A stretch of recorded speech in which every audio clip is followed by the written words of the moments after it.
to Gear a Barbarian in Season 3, talking about the sort of general rules of thumb, stats and stuff to look for while you're leveling up and at the end game, in the hopes that it helps somebody out there. And I'm going to use my Barb that I'm leveling right now to help demonstrate that. So I'll start with the armor, because this is probably makes the most sense going from left to right. I don't know, but anyways, chest and legs, these are pretty straightforward. You want 4 types of damage reduction on these.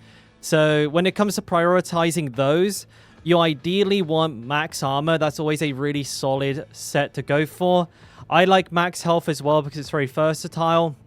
It also scales overpower damage up as well if you are choosing to go for an overpower build. And then when it comes to the last two, like should I use bleeding, distant, fortified, close, I always say just pick the one that you can actually make use of. If you're bleeding enemies, then you can use bleeding, but if you're not, you're not. And if you high roll one, or if you have one that's a really high roll, then just keep that one. Don't waste millions of gold and all of your forgotten souls trying to get a high roll and close, because sometimes that can end up costing like literally hundreds of millions of gold. So, I mean, if you want to, if you have the resources, go for it. But if you have a high roll in like distant damage, then keep that. That will still do plenty well.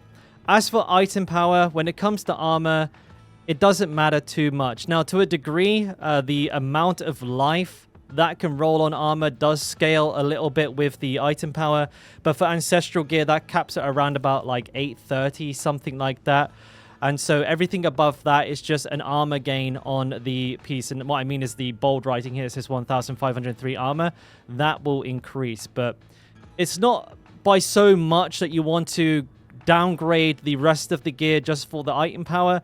So a lot of the time you will end up with like lower item power armor, at least until you're like farming tier 100 dungeons reliably. The helmet is a pretty interesting one because it's a very flexible slot until you get a unique, and most builds will run a unique helmet at some point, and that's build dependent, so we can't really go into that. But max life, cooldown reduction, total armor again, easy picks.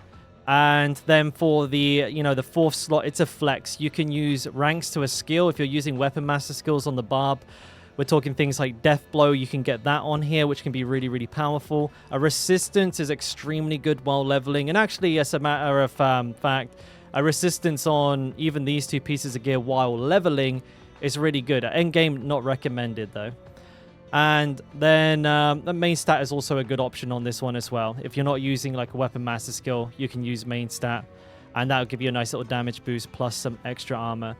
But yeah, most builds will end up with a unique there, so it's not something you'll be worrying about too long into the game. Then when it comes to gloves, gloves are usually pretty much the exact same thing for every single class. You want crit chance, attack speed, ranks to your spell of choice, upheaval, whirlwind, or whatever, right? And then main stat, so strength. Some overpower players like to use overpower instead of strength. I think strength is more useful personally. You get the armor as well as the damage from it, so I go for that. And that's gloves for every single build, so that's nice and easy. Boots. Boots are a really, really powerful defensive slot. And the reason for that is you can basically load all of your resistances onto your boots. So typically you'll want 3. You want 3 of these plus movement speed for nearly every single build. Some people play damage reduction while injured.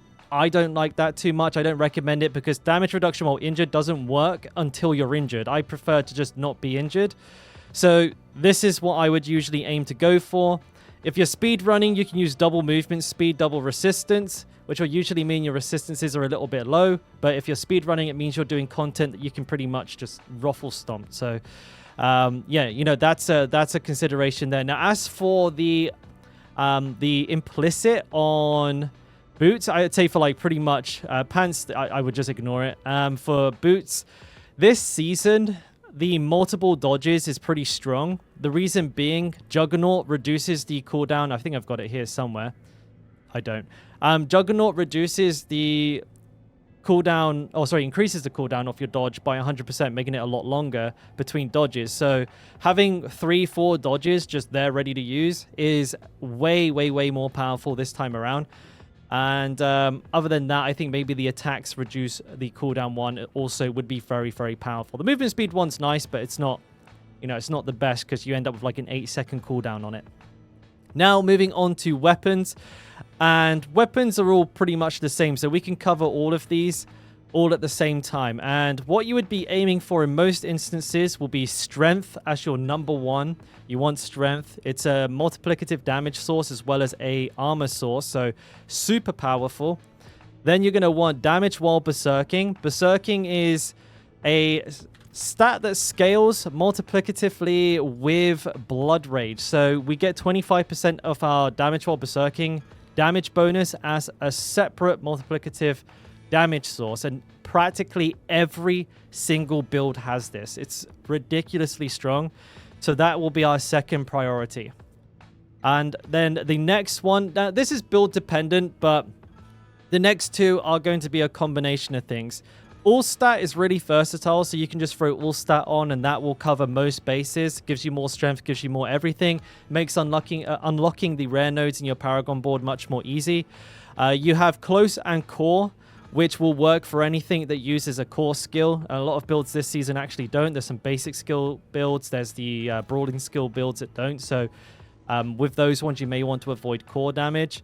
And then for overpower builds, of course, you have overpower. For everything else, like vulnerable I don't really recommend anymore. Crit chance or crit damage, I definitely like when I have a grandfather, because it basically triples the effect of crit damage, making it like one of the highest rollers in the game. And critting's pretty easy to do. Like most builds have like 50+% crit, so you're making use of that quite a lot of the time. And that applies for all of the weapon types here. Now, as for what weapon type should you use, this is also build dependent. So you would have to kind of just, flex that based on the build you're using. If you're using an overpower build, going heavy on the maces is really good. Maces also allow you to get access to the Wallop passive, which gives you a huge damage boost, which is in the skill tree. Typically, you want to avoid axes for the most part. Now, there are some niche builds that will use them, but you tend not to want to. Same with polearms. So swords and maces, actually, I think if you want to narrow it down, are going to be your best bet. But don't ignore a good axe. If you get a good axe, it can still carry you for a really, really, really long time. Like this one here is a fantastic weapon. So I just kept it. I just used it because I'm not going to throw away 4 great modifiers just because the implicit isn't good. Because the implicit's only 1 of 5 stats on the weapon. And a really important thing to consider with your weapons, and this is pretty much the only case that this applies, is your item power on the attack that is your damage dealer. So for my build, this is charge, right? So charge is my damage. Everything else here just supports charge. So I checked this out and I can see that I'm using my mace. Now you can actually change what weapon you're using by pressing S and then cycling through to pick a particular weapon if you want to make use of some passives or the implicit on that weapon. But for this case, I'm just using the mace because it hits the hardest. Auto select picks the highest item power weapon. And the reason that's important is because the weapon DPS, this bold white number here, 3010, that scales your damage up. This is the raw number that all of your stats multiply on top of. So this will need to be high. And this will almost take priority over everything else. I would say if it's like a 30-40% increase on your previous weapon, even if the stats aren't as good, I'd probably just equip that because it would be a DPS upgrade. So yeah, I mean, that's definitely a key thing to keep in mind there. And also there was a little introduction to the arsenal system for the Barb. Don't forget that you can do that. Then on to rings. These are going to be both, you always wear identical rings basically. Crit chance is a staple. You'll see that in most builds. Then resource regeneration, again, that's a staple for nearly every single build. There are a couple that don't use it, but for the most part, that will be one thing that you're looking for. And then the next two are kind of flexing, again, on the build. But some of the best ones are max life. Life is always a very, very good thing to go for. And then damage. So max fury is a damage source. Not just for having more fury, but also a lot of things scale your damage based on how much fury you have. So it can be very powerful for that. You can go for crit damage if you have a grandfather, Or you can have like core, close, if that's more suitable for the type of build you're using. Like if you're using Hota, you could use that, or overpower. That would work really well too. As for the implicits, it is important to take note of what resistances the rings have. So they'll have all resist plus one other, like fire or shadow.